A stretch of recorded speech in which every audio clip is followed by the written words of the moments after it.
శ్రీమాత్రే నమః. ప్రేక్షకులకి ఆ లలితాంబిక అమ్మవారి యొక్క అనుగ్రహం పరిపూర్ణంగా కలగాలని మనస్ఫూర్తిగా కోరుకుంటూ మనం ఈరోజు చెప్పుకోబోయేటువంటి టాపిక్ ఏమిటి అంటే, ప్రతి ప్రాణి కూడా ఈ భూమి మీద జన్మిస్తుంది అంటే పుణ్యకర్మ పాపకర్మ రెండూ ఉంటాయి. అయితే మనము పూర్వజన్మలలో చేసినటువంటి పుణ్యకర్మ చక్కగా దాని యొక్క ఫలితాన్ని ఇస్తూ ఉంటుంది. దాని గురించి ఎటువంటి బాధ లేదు ఎవరికి కూడా. కానీ పాపకర్మ అందరూ చేస్తారు. భూమి మీద పుట్టిన ప్రతి ప్రాణి అందరూ చేస్తారండి. వీళ్ళు చెయ్యరు అనేటువంటిది ఉండదు. కేవలం ఆ మహావిష్ణు అవతారాలకు తప్ప.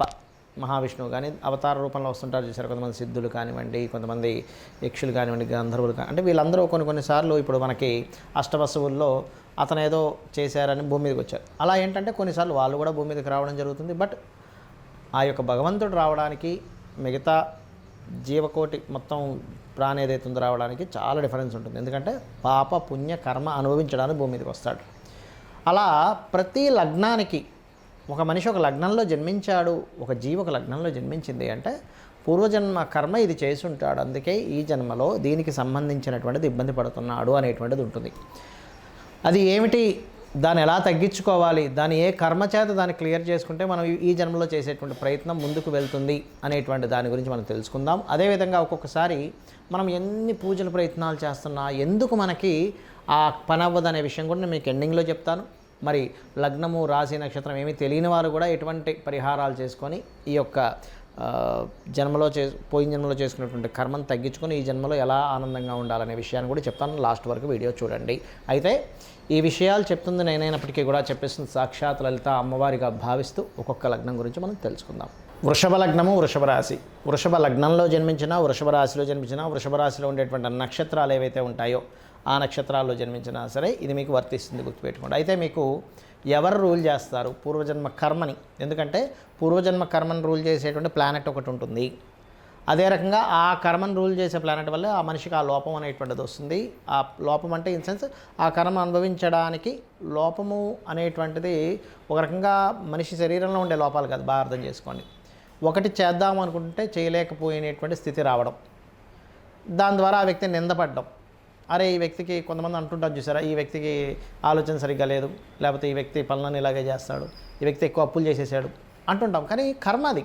ఏంటి అప్పులు చేసాడంటే చేసాడు, ఎందులోనూ స్థిరంగా ఉండడు, కర్మ అన్నమాట అది. అలా ఈ జాతక చక్రంలో మనకు ముఖ్యంగా personal chart is different. But గోచారంలో ఏ గ్రహం మీ జన్మజాతకంలో న్యాచురల్గా ఒక వ్యక్తి ఒక లగ్నంలో పుట్టాడు అంటే అది ఖచ్చితంగా ఆ వ్యక్తి పూర్వజన్మలో చేసుకున్న కర్మ ఆధారంగా ఆ లగ్నంలో పుట్టి అదంతా వాడికి ఆ వ్యక్తికి పురుషుడికి కావచ్చు స్త్రీకి కావచ్చు అవన్నీ అలా రూల్ అవుతూ ఉంటాయి.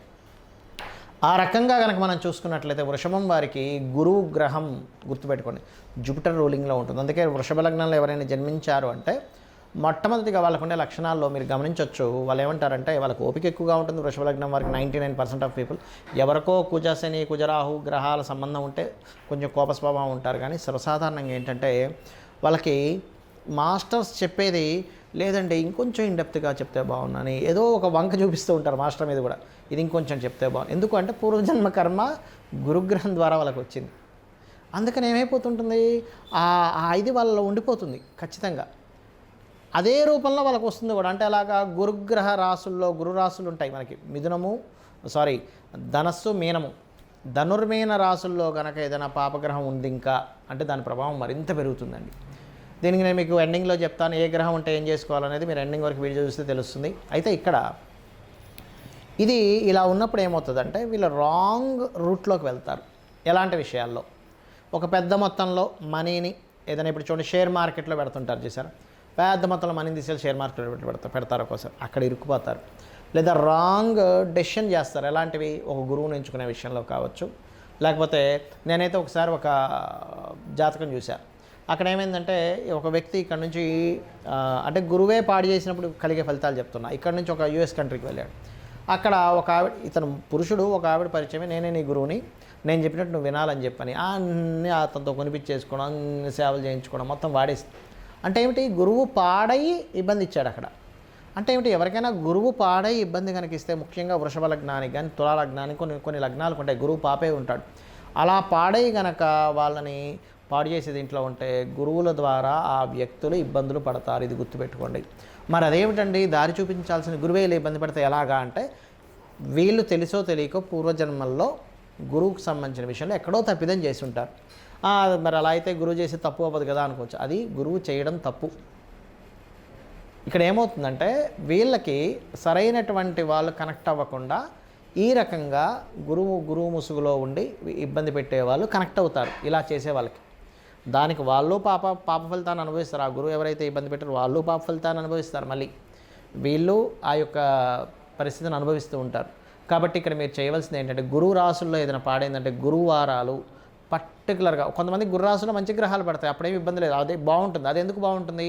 పూర్వజన్మ కర్మ గురువుతో సంబంధం ఏర్పడింది, షేర్ మార్కెట్తో సంబంధం ఏర్పడింది, ఆకస్మికంగా లాభం వచ్చేది దాంతో సంబంధం ఏర్పడింది. అప్పుడు బాగుందనుకోండి, ఆకస్మికంగా లాభాలు వస్తాయి. వృషభ లగ్నంలో జన్మించిన వారికి మంచి గురువులు దొరుకుతారు. వృషభ లగ్నంలో జన్మిస్తే చక్కగా సంతానం ద్వారా బాగుంటుంది, లేదా షేర్ మార్కెట్ ద్వారా బాగుంటుంది. ఎప్పుడు గురురాశులు బాగుంటాయి. ఇది పాడైందా, గురువు పాడయ్యాడు, అయిపోయింది, క్లోజ్. ఇంకా శుక్రుడు కూడా పాడైనా కొంత ఎఫెక్ట్ ఇస్తాడు. అయితే ఇక్కడ ఏమిటి, ఈ వృషభం వారికి ఇంకొకటి ఉంటుంది. ఏది, ఫైనాన్స్ నడిపేటువంటి శుక్రుడు బాగున్నాడు అనుకోండి, ఫైనాన్స్ నడపడం ద్వారా అద్భుతమైన స్టేజ్కి వెళ్తారు, ఇంక అందులో సందేహం ఏం లేదు.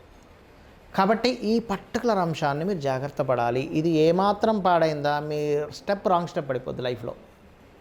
సో ఇది చాలా ఇంపార్టెంట్. మరి ఇక్కడ వీళ్ళు ఏ దేవత ఆరాధన చేసుకోవాలి? విష్ణువుని ఎక్కువగా ఆరాధించాలి, గుర్తుపెట్టుకోండి. పంచమ స్థానంలో ఏదైనా గ్రహం ఉంటే ఆ గ్రహానికి సంబంధించింది కూడా ఆరాధించాలి. ఆ దేవత ఆరాధన, రవి ఉంటే సూర్యుడు, చంద్రుడు ఉంటే అమ్మవారు, కుజుడు ఉంటే ఇలాగ నేను మీకు ఎండింగ్లో లాస్ట్లో చెప్పాను. నేను మీకు వీడియో మొత్తం ఎండింగ్లో చెప్తాను, అక్కడ మీరు వినండి. వింటే కనుక మీకు క్లారిటీ అనేటువంటిది వస్తుంది.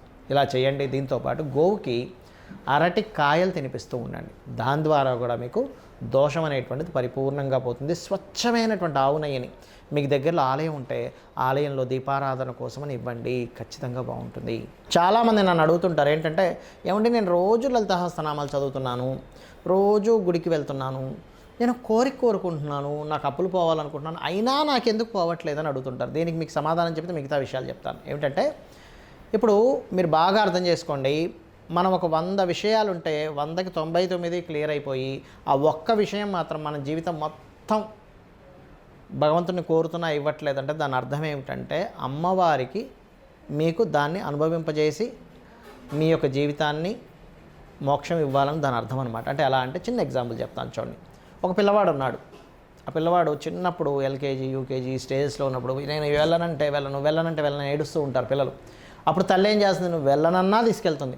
ఇదేమిటి తల్లిని ఇంత అడుగుతున్నా ఎందుకు తీసుకెళ్తుంది అంటే, తల్లికి తెలుసు వీడు స్కూల్కి వెళ్ళకపోతే ఆ పిల్లవాడు జీవితంలో పైకి రాడు. నువ్వు ఏడుస్తున్నా, బతిమిలాడినా, బామాడినా, అన్నం తిన్నన్నా, ఏమన్నా సరే కొట్టైనా తీసుకెళ్తుంది. ఇదే సిచ్యువేషన్ మన లైఫ్లో కూడా జరుగుతూ ఉంటుంది. ఎలా అంటే, ఏమిటండి నేను టెంపుల్కి వెళ్ళాను, ఇన్ని కొబ్బరికాయలు కొట్టాను, ఇంత పూజలు చేశాను, అయినా నాకు ఈ సమస్య ఎందుకు పోవట్లేదు అంటే, ఈ సమస్యని పెండింగ్ పెడితే నెక్స్ట్ మళ్ళీ ఇంకొన్ని జన్మలు ఎత్తాలి, అన్ని జన్మలు ఎత్తి మళ్ళీ అంత అనుభవించాలి.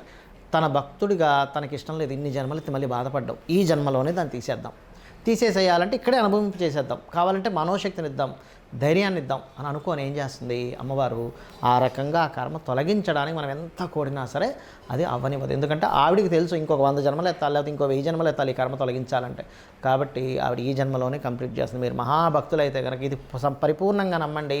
ఇది సత్యము, ఇది అక్షర సత్యం. ఇది నేను చెప్తుంది కాదు, శాస్త్రాల్లో ఉన్నటువంటి విషయం నేను చెప్తుంది. ఇది గుర్తుపెట్టుకోండి. ఇక రెండో విషయం, మాకు నక్షత్రం తెలియదు, రాశి తెలియదు, లగ్నం తెలియదు, ఏమీ తెలియదు, నేనేం చేయాలి? ఒకటే గుర్తుపెట్టుకోండి, శాస్త్రంలో 3 రకాల పద్ధతులు ఉన్నాయి మన పూర్వజన్మ కర్మ తొలగించుకోవడానికి. ఒకటి సూర్య నమస్కారాలు. 100% మీకు సూర్య నమస్కారాలు చేసుకుంటే మీ లగ్నం ఏదైనా కానివ్వండి 100కి 100% అది క్లియర్ అవ్వవలసిందే. ఇక రెండవది లలితా సహస్రనామం యొక్క స్తోత్ర పఠనం మీరు చేయండి. 100కి 100% లలితా సహస్రనామాల స్తోత్ర పఠనం వల్ల 100కి 100% మీరు బయటపడగలుగుతారు. పూర్వజన్మ కర్మ దగ్ధమవుతుందంట. లలితా సహస్రనామాల్లోనే ఉంది ఈ విషయం.